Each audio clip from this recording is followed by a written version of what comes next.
নফল নামাজে দাঁড়াইছো, আম্মা জান যদি ডাক দেয়, কঠিন ভাবে যদি ডাক দেয়, নামাজ বাদ দিয়া মায়ের ডাকে সাড়া দিতে হবে, এটাও ইবাদত। মা বাবার খেদমত করো ইবাদত। কি কেমন মা বাবার খেদমত? আল্লাহ কয় আমার পরে মা বাবার ইবাদত। মা তোমাকে এখন ডাক দিছে, তুমি নফল নামাজে দাঁড়ানো, নামাজ ছেড়ে দাও, মায়ের ডাকে সাড়া দাও। কারণ মা যদি বেজার হইয়া যায়, মক্কায় হজ কইরাও তোর কপালে আগুন। আল্লাহর এক বান্দা আবেদ যুবক এমন ইবাদতে মজা পাইছে, এখন এলাকায় মজা বাদ দিয়া কয় না, মসজিদে ঢুকি কলিজা ঠান্ডা, বের হইলে বেপরদা বেপরদা বেপরদা, কি করি কোথায় যাই? আল্লাহরে এমনি নিরেট ভাবে, নির্জনে নিরিবিলি ভাবে আল্লাহর ইবাদত কেমনে করি, কি করি? মাথা ঘুরায় ঘুরায় সিদ্ধান্ত নিল, বাড়ির পাশে পাহাড় আছে, ওই পাহাড়ের মধ্যে যাইয়া আমি পাহাড়ের উপরে একা একা ইবাদত করব। ঘরের মধ্যে শুধু মা, বৃদ্ধা মা, আর কেউ নাই। সন্তান পাহাড়, ওই পাহাড়ের চূড়ায় গিয়া একটা ছোট্ট ভাঙা ঝুপড়ি উঠাইয়া ওখানে নিরিবিলি ইবাদত করে, গাছের পাতা চাবায় খায়, পেটের ক্ষুধা। যারা ঠিক মতো আল্লাহর ইবাদত করে এগো ক্ষুধা কম, ক্ষুধা থাকে না বেশি। এদিকে বৃদ্ধা মা, বাসায় একা কেউ নাই, যুবক নিরিবিলি আমার একনিষ্ঠতার সাথে আল্লাহর ইবাদত করার জন্য পাহাড়ে চলে গেল। একদিন, দুদিন, 3 দিন পর আম্মা জানের মনের ভেতর একটু ঢেউ শুরু হয়ে গেছে, আমার বাবার চেহারাটা দেখি না বহুদিন। মনে মনে চিন্তা করে, সন্তান আমার আল্লাহর ইবাদতে এমন মজা পেয়েছে, ওই পাহাড় থেকে আর ঘরে আসবে না। মায়ের মনে মানায় না। আম্মা জান চিন্তা করে, কি করি? বাবার চেহারাটা না দেখলে কলিজা ঠান্ডা হয় না। সন্তান বড় পীর, কিন্তু মায়ের কাছে হাফিজুর রহমান। কি সন্তান বড় এমপি সাহেব, মায়ের কাছে না। তুমি কিসের এমপি? তুমি তো আমার ওই সন্তান। মায়ের কাছে পীর নাই, এমপি নাই, কোনো মর্যাদা নাই, ঠিক নি? আর মা নাম দইরা ডাকে, আপনার আমারে নাম দইরা ডাকলে আমি বলার আগে সবাই বলবে তুই বেয়াদব। কিন্তু আম্মা জান যখন নাম দইরা না ডাকবে তখন বড় কষ্ট লাগে। আর আম্মা জান যখন নাম দইরা ডাক দেয়, কলিজা ঠান্ডা হয়ে যায়, বড় মায়ায় ভরে যায়। যত বড় হই না কেন, আমি তো মায়ের কাছে একটা সন্তান। আম্মা জানের কাছে কোনো কোয়ালিটি নাই, সব কে পা ভাঙ্গা, কে খারাপ। আম্মা জানের কাছে বরং খারাপ সন্তানটাই বড় আদরের। যেই সন্তান হাঁটতে পারে না, ওই সন্তানের প্রতি মা দুর্বল। যেই সন্তান অসুস্থ, ওই সন্তানের প্রতি মা বেশি দুর্বল। মায়ের অন্তর এটা বুঝানো যাবে না। একটা সন্তানের প্রতি মায়ের কি মায়া!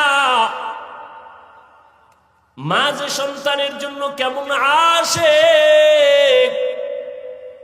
সন্তান যদি এই পরিমাণ মায়ের জন্য পাগল হইতো, জীবনে সংসার করতে পারত না।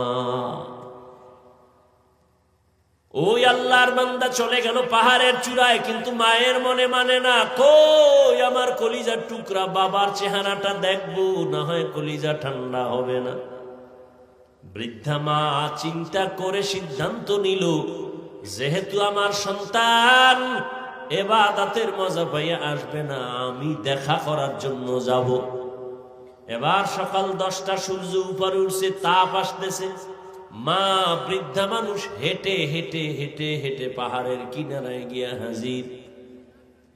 রহমতের নবী ওই মহিলা কেমনে পাহাড়ের উপরে তাকাইয়া সন্তানের ডাকছে, নবী সাহাবাদেরকে ওইভাবে দেখায়। সূর্যের আলো যখন পড়ে তখন উপরে তাকাইলে হাত দিয়ে একটু পর্দা দেওয়া লাগে চোখের উপর, না? নবী এইভাবে দিয়া দেখাইতেছে। ওই মহিলা বৃদ্ধা মা সন্তানের যখন ডাক দিছে, মাথা উঁচু করে এভাবে সূর্যের আলো থেকে নিজেকে হেফাজতের জন্য হাত দিয়া ডাকছে, বাবা আমি তোর বৃদ্ধা মা, পাহাড়ের নিচে আছি, এক নজরে এসে একটু দেখা দে, আমি দেখতে চাই।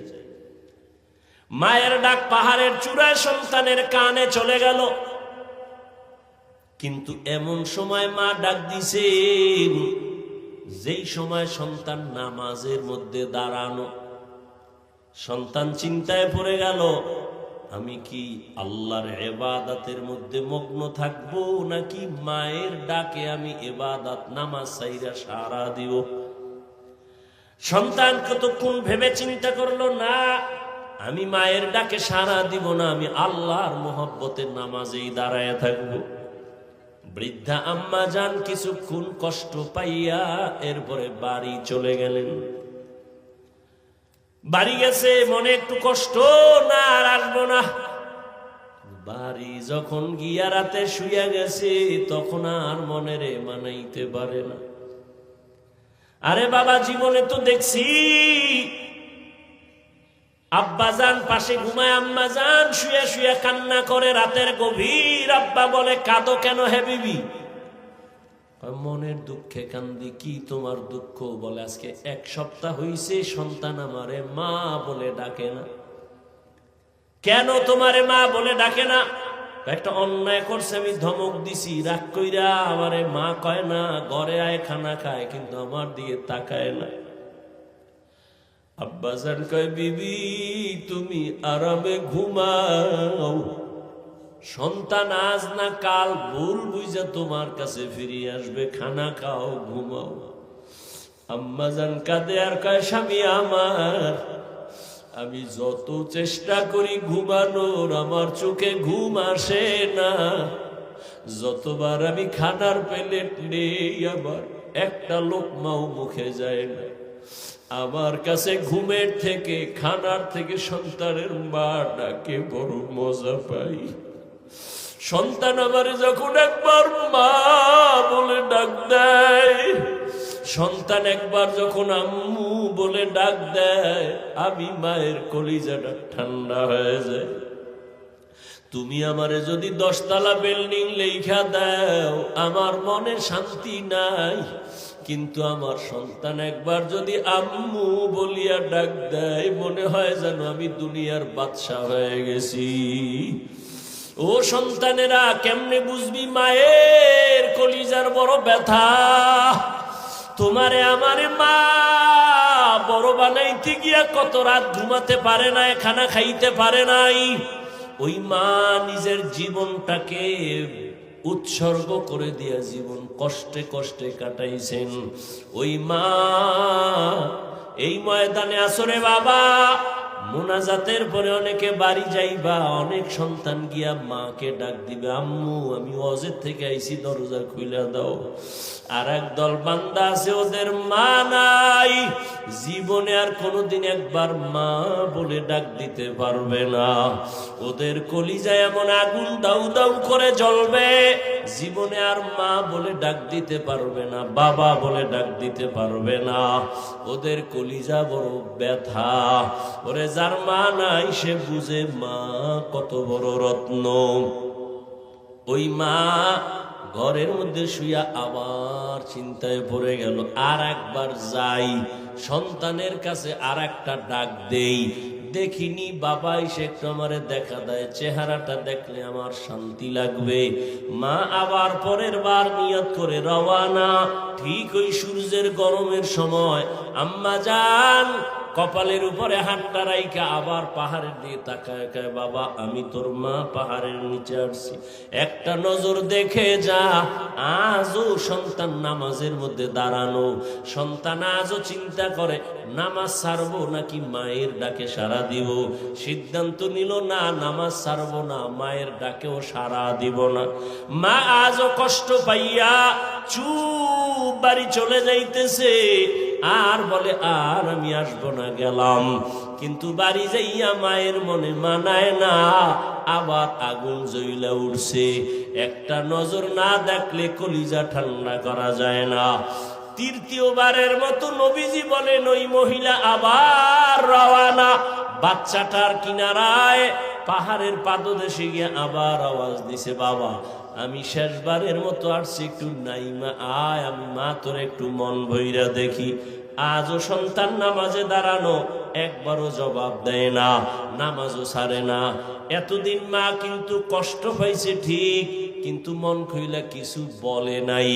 আজকে শেষবারের মতো মা যখন বাড়ি যায়, আসমানে হাত উঠাইয়া হালকা একটা কথা বইলেই ফালাইছে, ও আল্লাহ, আমার সন্তান এমন ইবাদত করে যে আমার একটু দেখার সময় হয় না।